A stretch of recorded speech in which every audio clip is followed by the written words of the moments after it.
Mgogoro wa uongozi unazidi kushika kasi katika kaunti ya Kiambu, hasa kufuatia kuanzishwa kwa uchunguzi wa madai ya ufisadi anaohusishwa nayo gavana wa kaunti hiyo Kimani Wamatangi.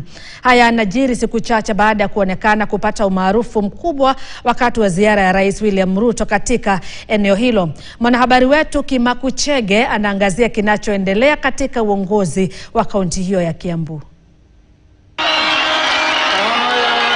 Umaarufu wa gavana wa kaunti ya Kiambu Kimani Wamatangi ulionekana bayana wakati wa ziara ya Rais William Ruto katika eneo la Githunguri. Katika tukio hilo, baadhi ya viongozi akiwemo mwakilishi wa wanawake Anne Wamuratha walikumbwa na wakati mgumu kuwahutubia wakazi, huku kiongozi wa wengi katika bunge la kitaifa Kimani Ichung'wah akikosa nafasi kabisa ya kuhutubu. Lakini gavana Wamatangi alipata fursa adhimu ya kuzungumza mbele ya rais. Kutoka mwaka wa 2025 mpaka 2027 hatuna mambo ya siasa, tunataka mambo ya maendeleo. Hata hivyo, umaarufu huo sasa unaonekana kumletea changamoto mpya.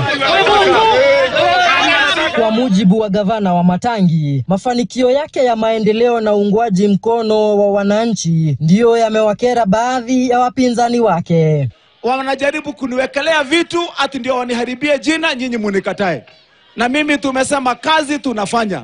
Tumesema hata mjaribu kumzingizia hizo vitu mnaleta, kwa sababu nyinyi mliharibu jina yenu kwa ground.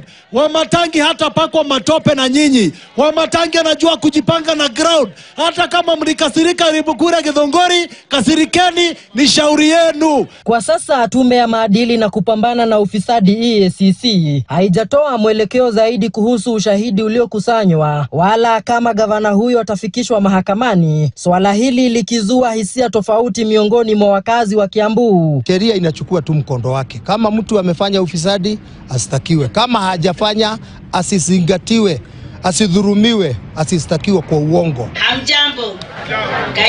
Vita hivi sasa vinaonekana kumwadhiri naibu gavana Rosemary Kirika, tetezi zikisema huenda akaondolewa mamlakani kwa tuhuma za kutoshirikiana na gavana Wamatangi alipofumaniwa na tume ya EACC.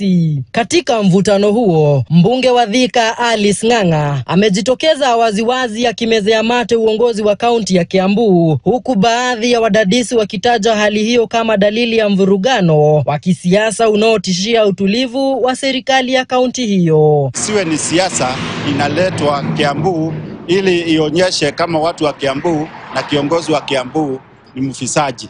Kati ya siasa, umaarufu na vita vya madaraka, sasa hatma ya uongozi wa Kiambu iko mizani. Kimaku Chege, KTN kutoka kaunti ya Kiambu. Asante sana